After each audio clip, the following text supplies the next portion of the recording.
Ladies and gentlemen, boys and girls, welcome back to the Attitude Era Wrestling Review Podcast, where tonight we will be reviewing Nitro from November 24th, 1997, live from Saginaw, Michigan. How was my announcer voice with barely any voice? This is just raspy enough. Good, because I'm pretty raspy tonight, so got that got that epic rant. Well, it wasn't even epic. It was just a baby rant compared to what I've done on this podcast. See my episode with Chris Jericho. Well, not Yes. with Chris Jericho, where I cut a promo on Chris Jericho. That was a fun one. No, if you missed the pre-show, every Wednesday, 7:30 Eastern PM on Twitch, twitch.tv/AWRpod. That's right. Be there.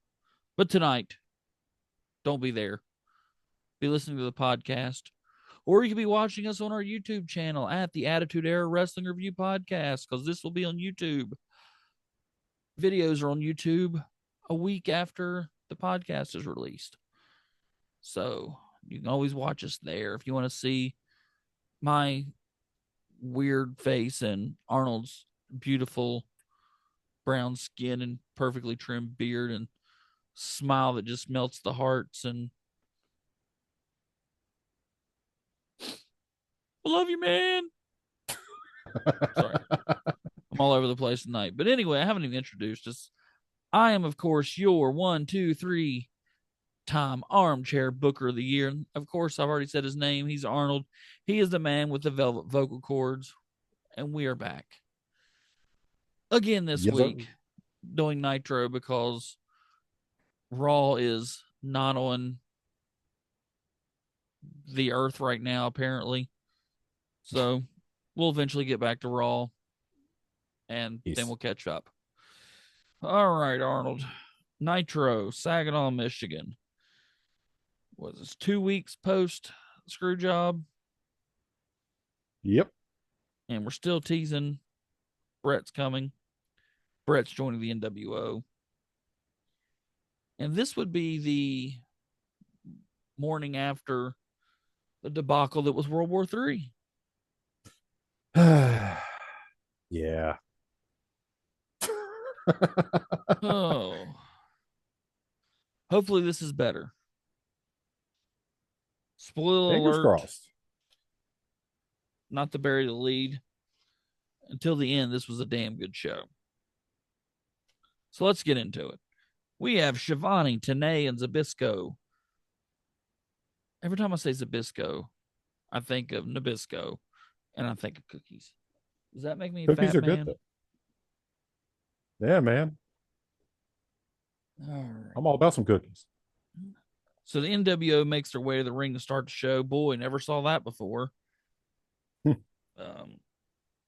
The Bischoff owns Vince Son in the ring. Scott Hall with the shucks face when he's announced as the winner that won the 3-ring 60-man battle royal. Actually, it wasn't a 3-ring 60-man battle royal. It was a 3-ring 50-man battle royal. Who, I don't know, I'm not going there. Yeah. Watch our World War III review or listen to it to figure that out. Hogan puts the title on the line tonight. He's going to be a fighting champion. Okay. Yeah, right there, red flag. He says whoever wants the shot can have it. Who comes out? Luger? No. DDP? No. One-handed giant? Of course. Ding, ding, ding, ding, ding. Now the giant comes out. J.J. Dillon says, no, thank you. Not without doctor's clearance. The giant says he'll sign a waiver. Match is on. Great. Insurance be damned. Insurance absolutely be damned. So the match is on with the giant. Oh, great. Looking forward to that one, I'm sure. Nothing interesting or screwy will happen there. Nah, never.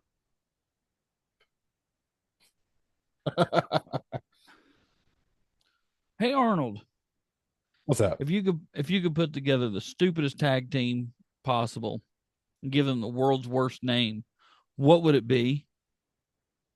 Hmm. Um, Honestly, I'm in Saginaw, Michigan. There's probably some big burly guys there, right? So you pick out a couple of the biggest and the burliest, and you tell them that their tag team name is Disorderly Conduct. There Because we go. what's more reckless than disorderly conduct?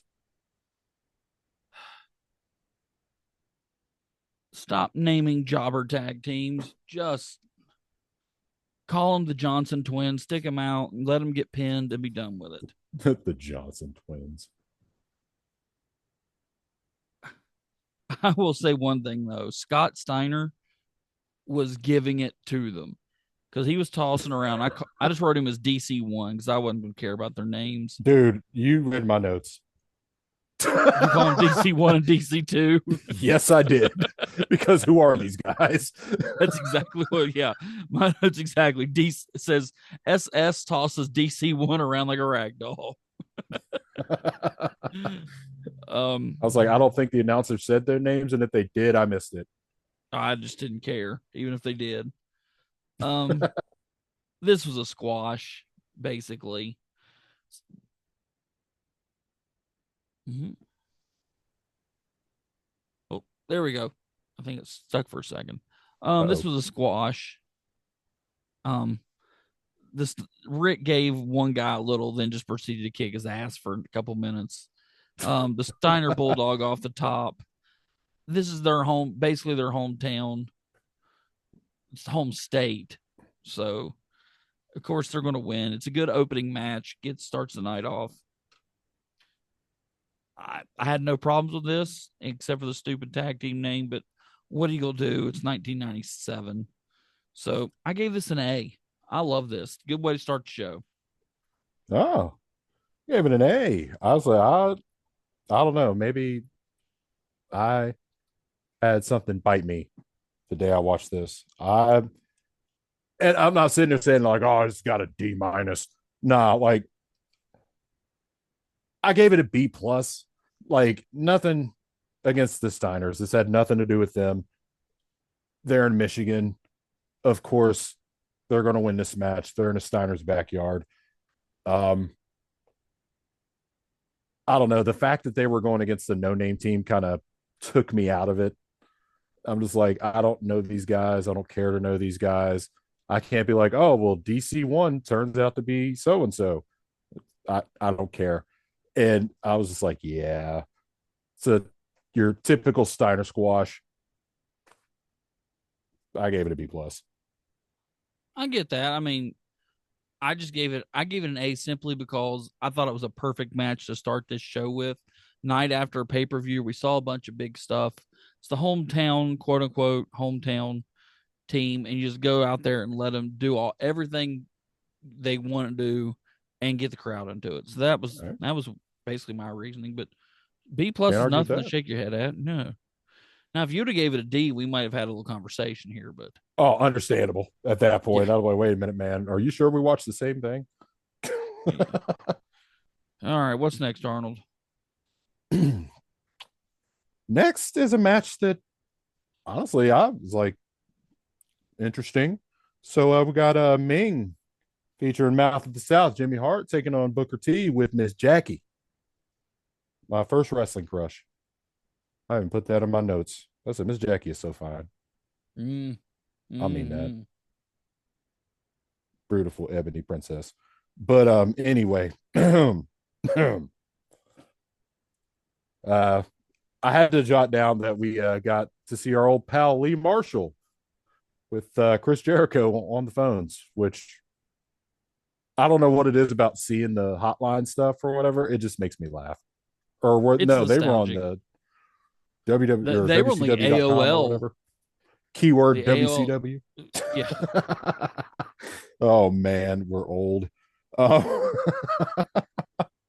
Oh, as I said on the pre-show, as of 12:01, we're on the day of recording. As of 12:01 p.m. this afternoon, the year 2050 is now officially closer than 2000. Yeah. Doesn't that kick you right in the Yeah. nuts? Very much so. I don't like that. I don't either.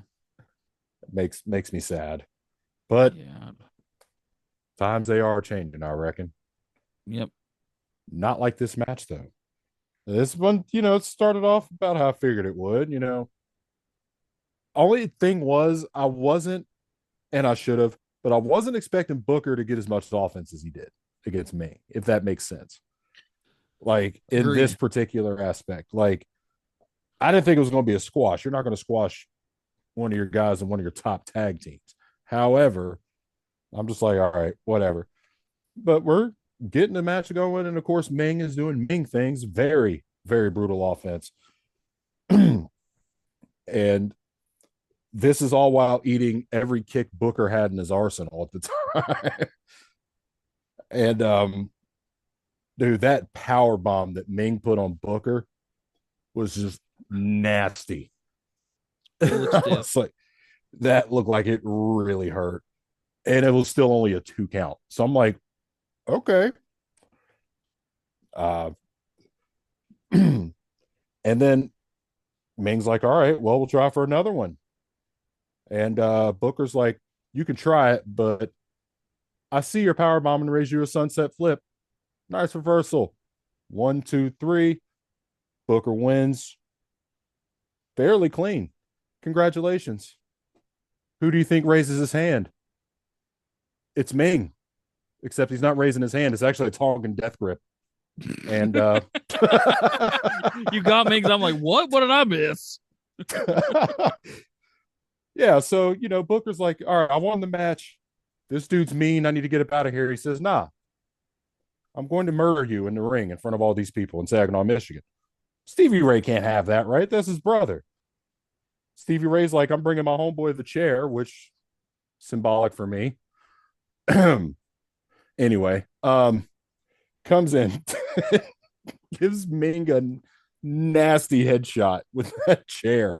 I was like, It's okay. it's one of those wooden chairs though, so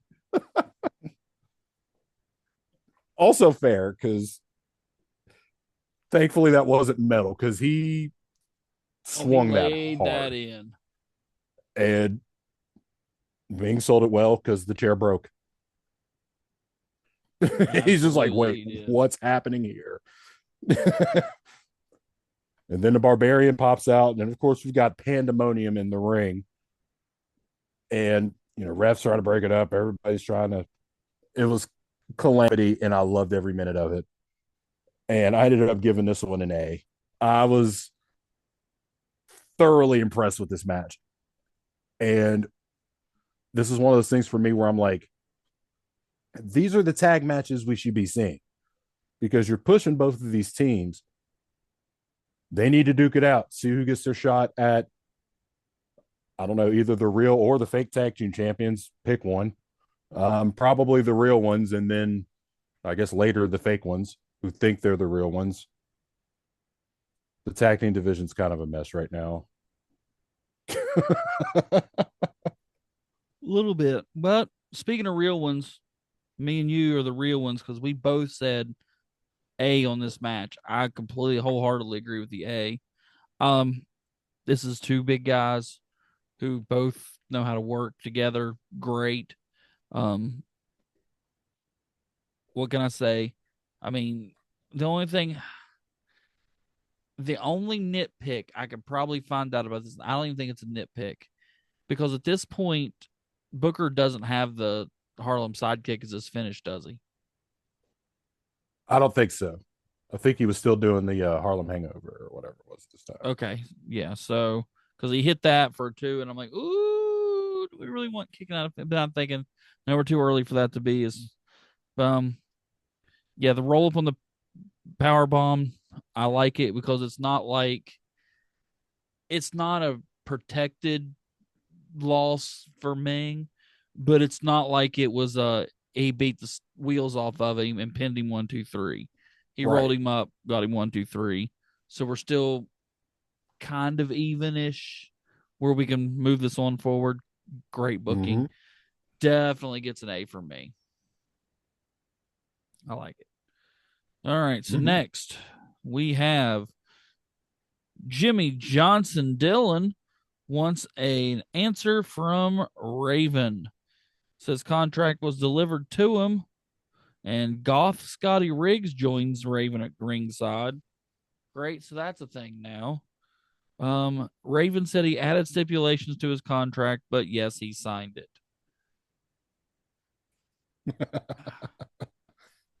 I'm pretty sure if you just write stuff on a legal document, that's not legally binding. But I'm not a No. lawyer, so don't take my legal advice. This was a I don't know what it is about the flock. I'm over them, and they haven't even really started. Yeah. Yeah. That's what I said. I excuse me. I saw that and I was just like, did Riggs join the flock? And I said, oh my God, Raven signed a contract. He's so angsty.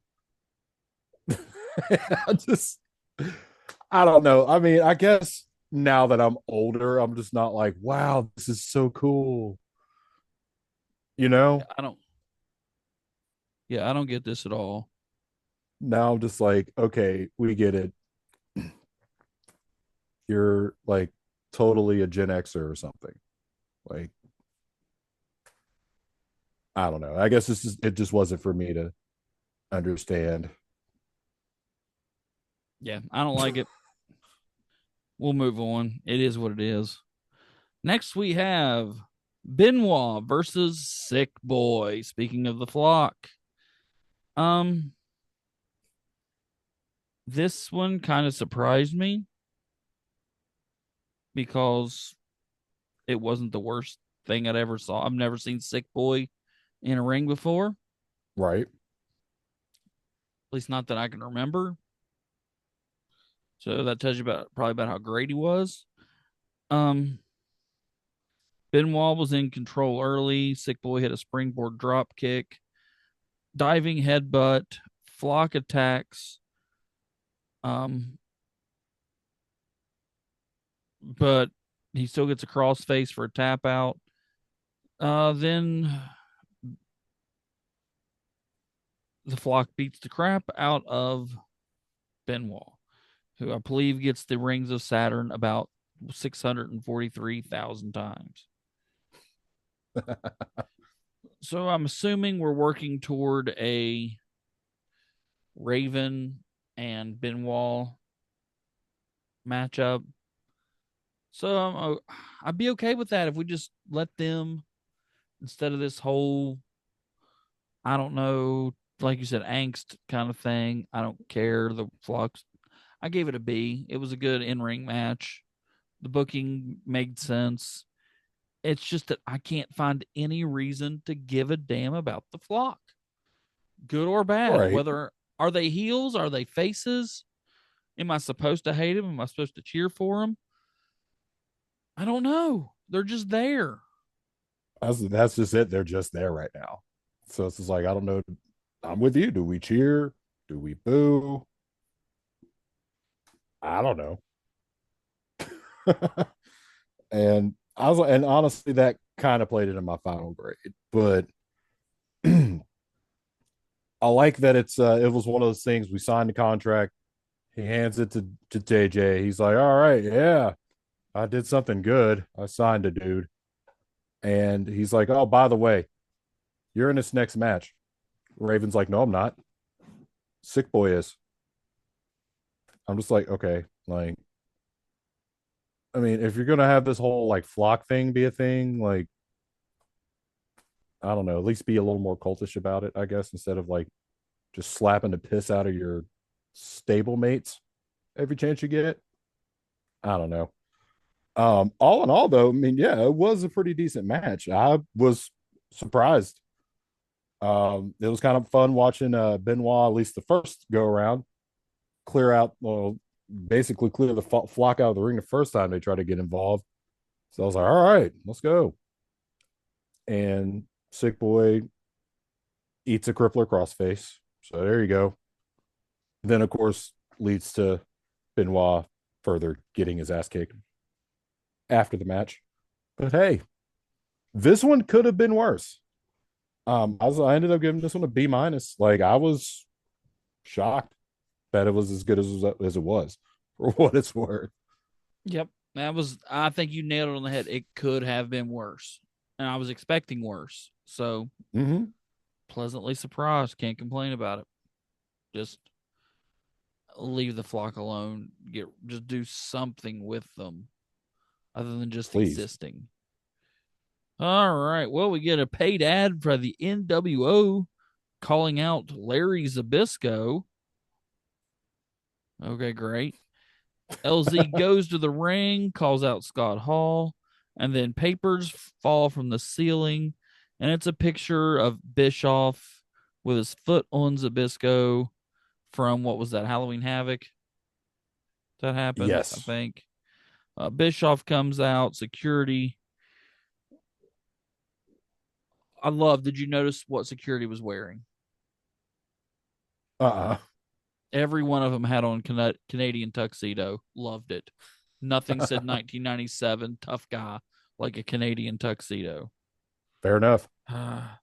um, Bischoff accepts his offer for a fight. Security keeps them apart. Great. Now we're getting Zabisco versus Bischoff.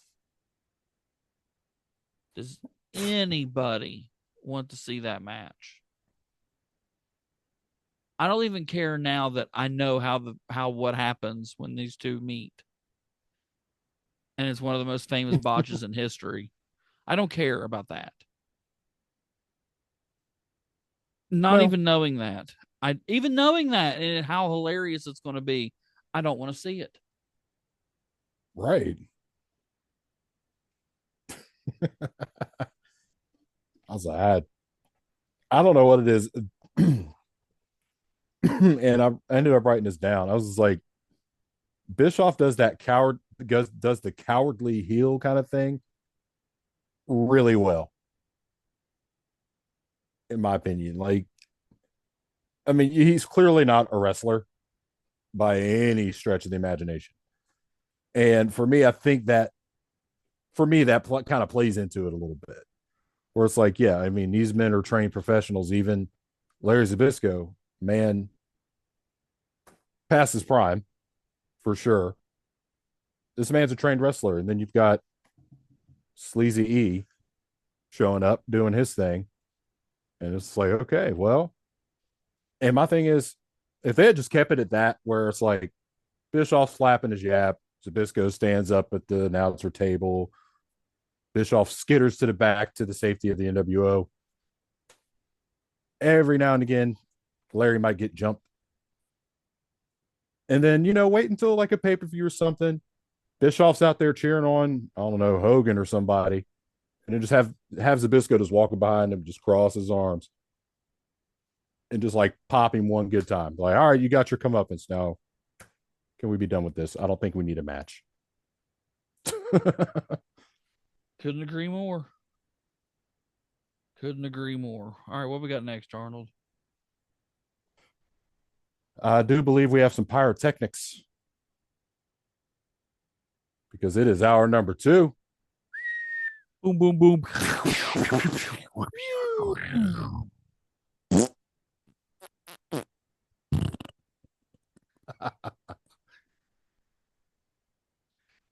And at the beginning of our number 2, we have Prince Iakea.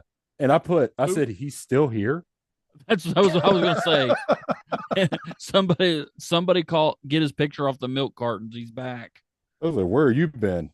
And he's taking on our favorite German, Alex Wright, with his valet, Queen Deborah. Oh, and somebody who in wrestling terms, I'd like to put on a milk carton because I don't want to see them. Amen to that. And this is a little random tidbit. First thing I put in my notes, this is shout out to the guy with the Alex Wright toy in the crowd. That was awesome. I was like, I had a few of those growing up, and they only could like move their arms up and down. Yep. But I said, Prince getting his ass handed to him by Alex Wright early. Prince starts to get some offense in. And I said, homie still looks green to me after this quote unquote tour of Japan. Uh yeah, that was okay. So y'all could have just said power plant, but Japan sounds better, I guess. And Well, he didn't go to Japan. He didn't go to the power plant. He did a tour of the Orient. Remember, we're still in 97, and you could say that on TV. but you,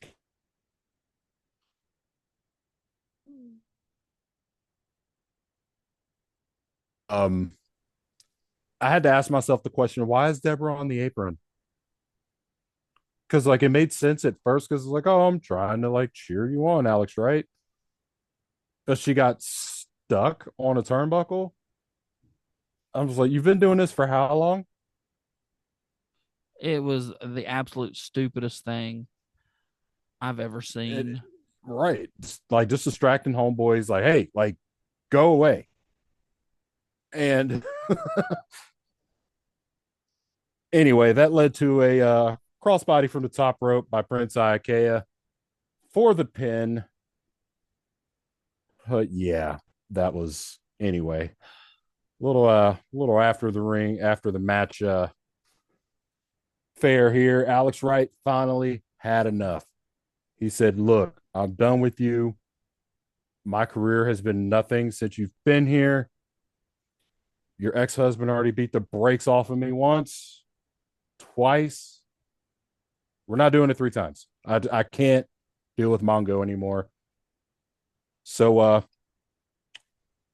she was future endeavored by Das Wunderkind, and it was a very enjoyable event in it of itself for what that's worth.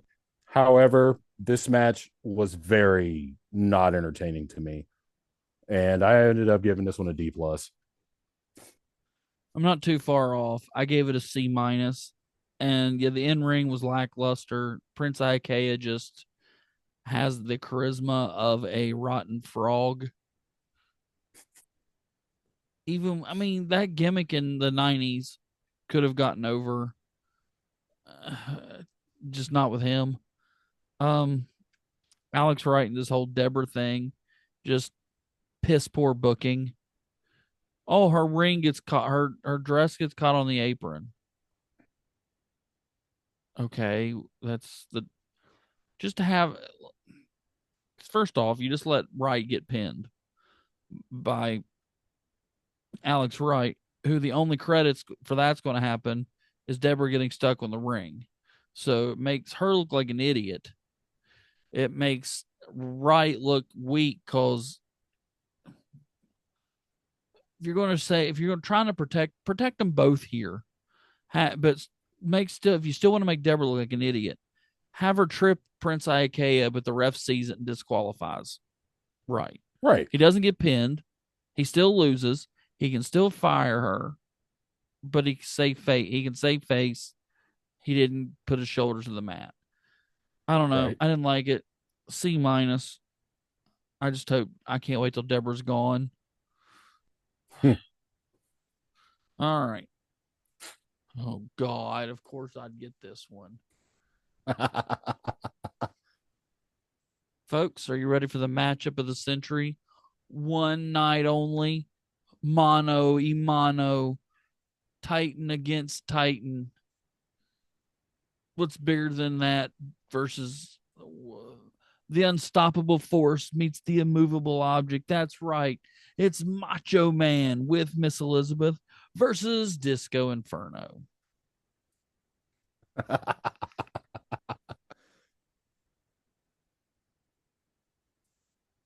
Uh, uh, I don't care. I don't care at all. At all. Macho wins, drops three elbows, two before he pins. Then he gets a third. The ref tells him, tries to get him to stop. He gets attacked. And Disco is tagged and gets hit with number 4, elbow number 4. I gave it a B plus. Just because I knew taking that elbow does not feel good. And he took 4 of them. Mm-hmm. That's the only thing I can think of why I gave that a B plus. This got an A from me. This got an A because when I say this was a squash with extra steps, like they could have just given Disco a shovel and said, bury yourself here. And I think that might have been more dignified. My man, first you have the announcers who call out the fact that he's been on a skid since he lost to Jacqueline. There's a gold star. He gets bullied several times throughout the match by Miss Elizabeth. Miss Elizabeth. Let that sink in, folks. That's gold star number 2. Then he eats. Oh, wait, no, he doesn't eat quite yet. Macho Man hits elbow drop number 1, goes for the pin. We think it's over. 1, 2. I'm not done yet. I still got a few more elbow drops to drop, the whole thing. So we get a couple more of those elbow drops, and he's like, you know what? I think I'm done. 1, 2, 3. This one's over. Here's your winner, Randy Savage. All right, ref, get out of my way. I'm not done yet. And so break out the spray paint. Hey, Miss Elizabeth, would you like to do the honors? Yes. So we did a little art project on Disco's back, and then Miss Elizabeth pins Disco Inferno. Another gold star. Followed by yet another elbow drop. This was an A. This is a beautiful squash, and it buried the right person. I actually gave it an A plus until they pulled out the spray can. I'm tired. I'm just don't care about the spray can anymore. It's just yeah. Other than that, I had an A plus before I knocked it down to a B plus. Fair enough. All right, what's next, Arnold? Next up, we got Brad Armstrong taking on the man of 1,000 ice holds, Dean Malenko. And this is another one. I feel like I haven't seen Brad Armstrong in a minute. Not that I can think of. Yeah, they just bring him out the job every once in a while. But Dean Malenko comes out, and I don't know what it is about watching that man walk down the aisle, but you can tell he means business every time he walks out from behind those curtains. It is all business. We don't need any handshakes. And I was just like, this match was very technically sound to me, which, I mean, of course, any match with Dean Malenko, and there's going to be some technical stuff going on. And then, of course, I mean, Brad Armstrong might be a jobber, but he's not a pushover. So, of course, he was getting his in this match. Excuse me. Even putting wrestle.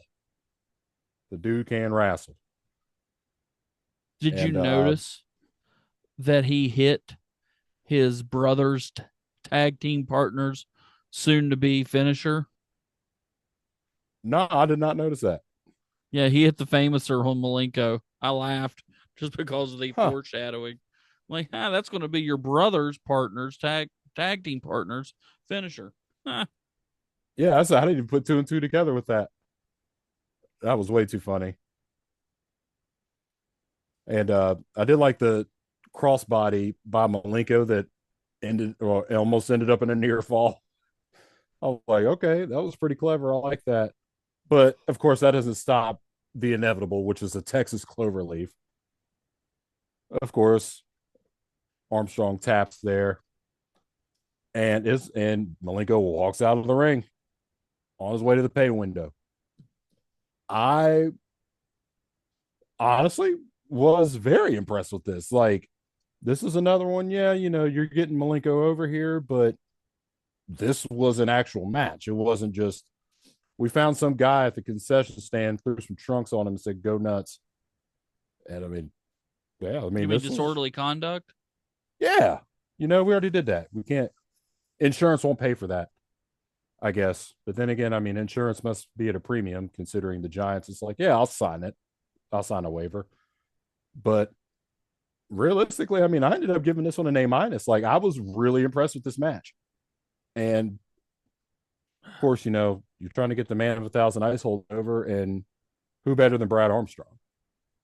You gave this an A minus. Mm-hmm. Really? Yeah. Brad Armstrong and Dean Malenko, you think deserved an A minus. Yes. A nothing match on Nitro. Mm-hmm. Wow. Because I gave it an A. Couldn't agree more. Yeah, both can go. Both look good in the ring. It was fluid. It was, when I say fluid, I don't mean like choreographed dancing like Will Ospreay and Ricochet going back and forth, because that just looks ridiculously stupid. Yes. And I saw a video the other day where they fought, quote unquote, fought 3 times, and they've done that exact same dance to start off all 3 matches, move for move. Hilarious. Wow. Um, I like this. Right person, of course, went over.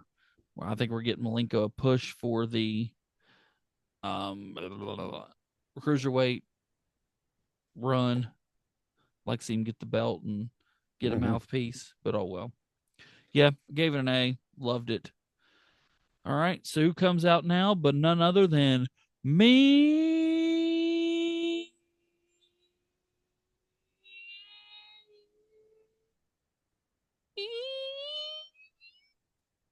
Gene, and he's with Mongo. Mongo says he's happy that Deborah, that hussy, got fired. Deborah comes out and wants to get back with Mongo. Mongo says no. That's all I got out of that interview. That's all I gave a crap. I don't know what this did for anybody or why it was there. Do you have a clue? No, but can we talk about how dirty Gene Okerlund is?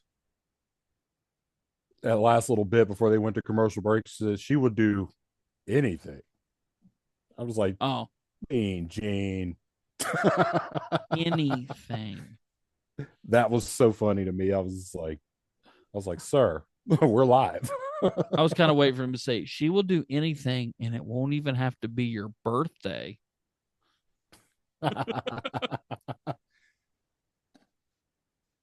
Yeah. Oh, and he told a number. What was that phone number? 1-900 909 9900.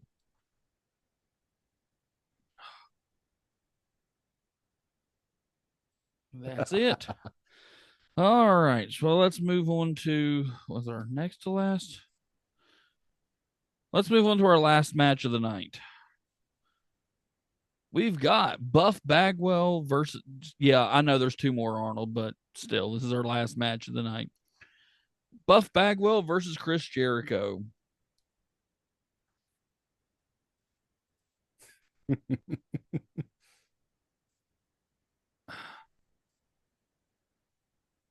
I have one sentence I wrote down for this match.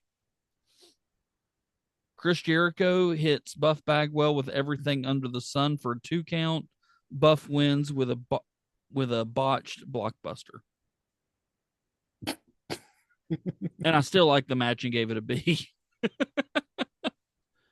I guess I was being generous, but yeah, Jericho was hitting everything you could think of in this match. Mm-hmm. Springboards, power bombs, it didn't matter. Crossbodies, it was, if you name it, DTs, he hit it. And 2 count, 2 count, 2 count, 2 count, 2 count, 2 count, 2 count. Bagwell completely whiffed on the blockbuster and 1, 2, 3. Yeah. Still I an ended up putting that entertaining in match.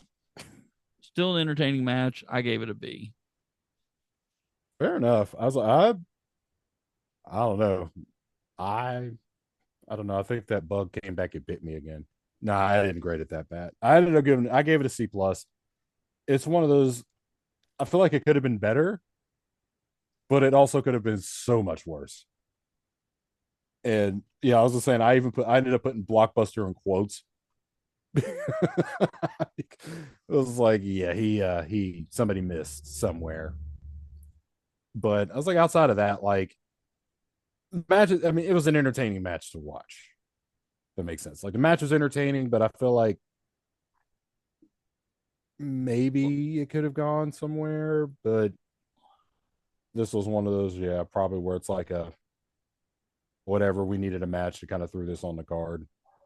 Yeah, this was lackluster booking. Mm-hmm. Pretty much. All right. Oh God. I know it's your turn, but I'm just going to get mine out of the way. Kurt Hennig versus Ray Traylor. F. That's Fair it. enough. That's fair. And this was And for if the I U.S. Heavyweight Championship, by the way. and let me say, if I could give this an F minus, I would for whoever in the hell the NWO Mr. Q to come out because Bubba hits the Bubba Slam was supposed to be a 2 count, and the NWO breaks it up, and the ref had to, and what's his face had to kick out. Yeah. Like, and it's weird because it's one of those things like, truth be told, the match itself up to that point was pretty good. Yep. Like, you got two guys in the ring who are good workers. They're good at what they do. They've been doing it for a hot minute by now. And of course, NWO going to NWO. So, I already knew going in, seeing this, like when they said this was a thing, I'm like, I know how this is going to go. The belt's not changing hands. Like, Trailer's not going to walk out of the arena on his own 2 feet. Surprise. So I was like, I kind of gave this one 2-ish grades, we'll say. Like, the match itself got a B plus from me. Like, the actual match. But overall, yeah, this was F. Like, how many times we need to watch this dude get his ass handed to him by the New World Order? Why does he get a title shot? All we've seen is him getting his ass handed to him week after week after week. What makes him deserving? That makes you #1 contender in WCW. Apparently. All right. What's next, Arnold? Ah. Next is our main event of the evening, folks. The match that was begrudgingly put together by JJ Dillon earlier for the big gold, the World Heavyweight Championship. Your challenger, a one-handed giant, taking on your NWO World Heavyweight Champion, Hollywood Hulk Hogan, with Virgin coming out with him. So that was kind of cool, especially when he got socked by the giant before the bell rang. He got his bell Yeah, I rung wrote that before the down bell too. rang. That was funny. And then, of course, the bell rings and Hogan's like, "Oh, I got to wrestle, brother." So Hogan gets to work on the giant. And Easy E and Rick Rude make their way out to the announce table. And Yay. I think Brain might have been out of there as soon as he saw Bischoff's leather jacket. I love watching him run away from the NWO. It It's makes so me happy. perfect. It's But so they perfect. strolling out. He just takes off. No, he's just gone. He doesn't say anything. It's just no more Heenan for the Nothing. night. You just hear plop. If the camera's quick enough, you'll see like the back of his jacket just off screen. And Yeah, I said the same thing when it came out. I was just like, yay. I'm sure this is going to be fun. And of course, Hogan, while this is going on, Hogan just taking the Giant to the woodshed here. Leg drop after beating up on the Giant's gimp hand. Giant's like, you know what? I know it's my dominant hand, but I'm going for the choke slam. Gets the choke slam. Ow, my hand. Really? What'd you think was going to happen, bud? He's a giant. Giants aren't very smart. And apparently, some dude with face paint up in the rafters had enough and decided he was going to make himself sit or make himself seen here. Oh my God, Drew, did you know Sting was at Nitro on Monday? Did you know Sting was 6'10" again? I know, wasn't that kind of weird? He was 6 foot. Oh, it's Kevin Nash. 2 nights in a row. I really put that in my notes. I was like, Steen comes down and attacks the nope. It's Kevin Nash again. Oh God. So here comes the rest of the NWO, and they're taking off the Giants cast. Now, I'm not a doctor, and this isn't a medical podcast, but I don't think you're supposed to do that when something's broken, right? No, I'm pretty sure No. that's a no-no. So, Sting, another Sting at this point. This is the real Sting. I know it. Comes flying down really fast, mind you. Crashes right through the ring. Oh no, it's Sting. What's going on? Oh no. Whatever will we do? Oh, Kevin Nash is beating him over the head with a bat as hard as he can. Thank God it's a dummy. Because if that were Sting, he would not be Sting anymore. He'd have been Sting. Because I like the wrestle. I can those were some. squeeze the ball. I'm eating solid food again. Homie definitely would have had Dame Bramage after that one. But I did put for that. I'm like, yeah, this is long storytelling at its finest. It was very sarcastic. I was like, the match itself for me, it was lacking. We've seen Hogan versus a Giant before, so be whatever. And I said, but it could have been worse, I guess. And I just gave this one a C. Like it was kind of lacking in a lot of areas, and we get Super Mario Sting 2 nights in a row. Yeah, well, he ate the mushroom apparently. You were nicer than me. I gave it a D. This was just the stupidest two matches to finish off the show. I'm tired of is it the real Sting? Is the fake one? That's been way played out. Didn't care. Honestly, not looking forward to the next pay per view if this is what our feud's going to be for the belt. Don't care at all. Right. Um, like I said, I gave it a D. You said you gave it a C. Mm-hmm. Yeah, you hit everything right on the head. It was pointless. I'm tired of seeing 6'11", 6'10" Sting come from somewhere. These two have got to get their hands on each other, or I don't know. It's fine. Done. Please. All right. So for the entire show, if you take off the last two matches, the F and the D that I gave, this is easily one of the best nitros we've seen this year, if not the entire show. So, I mean, three, I mean, B, A, B plus, B minus, B, A. Those are solid grades. So, are you laughing at me? No, no.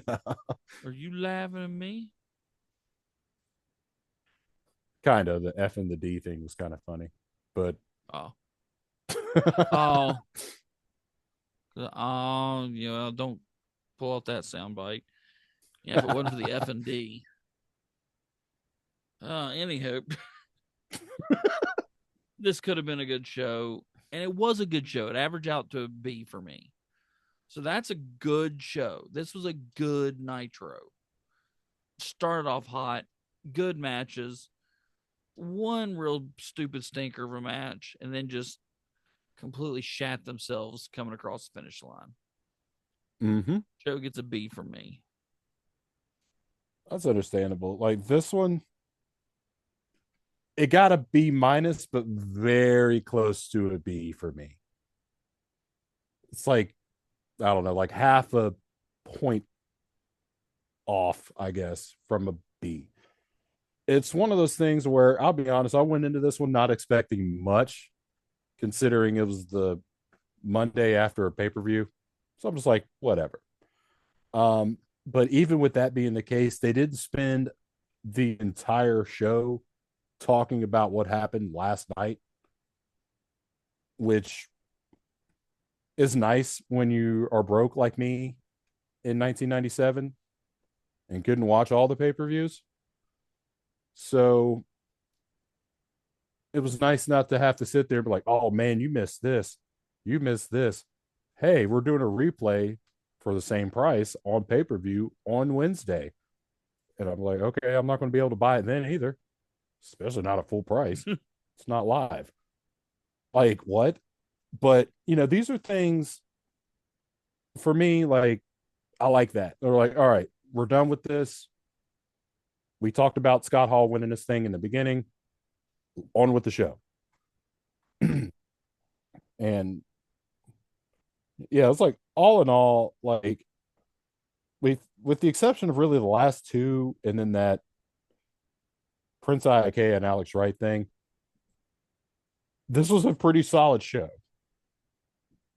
but still nothing to write home about. You know what I mean? I couldn't agree more.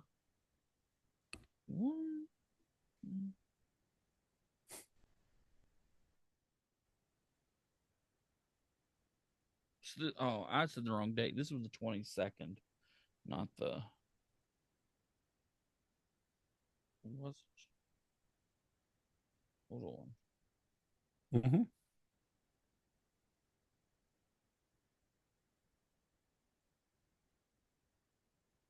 Hold on. What in the world? What day?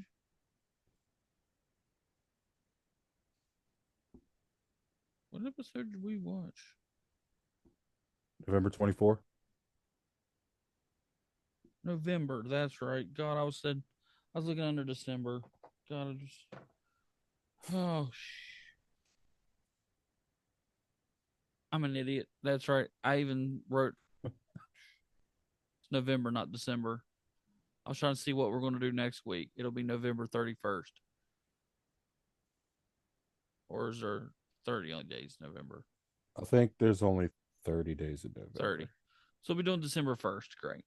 Anywho, next week, December 1st, WCW, Nitro, or Raw from who knows, God knows when. Depends on how it works out. Just tune in next week. We'll be reviewing something. You can follow us on Twitter at AEWR Pod, YouTube at Attitude Era Wrestling Review Podcast. Hey, give us a like on Good Pods. That would help a lot. Or if you're listening on Apple or Google or something, please go give us a review. That would help out a lot. Absolutely. Yep. All right. Well, you have any final thoughts, Arnold? If we haven't mentioned it yet, you can send us an email at AEWR316 at gmail.com. Follow us on Twitch, AEWR Pod.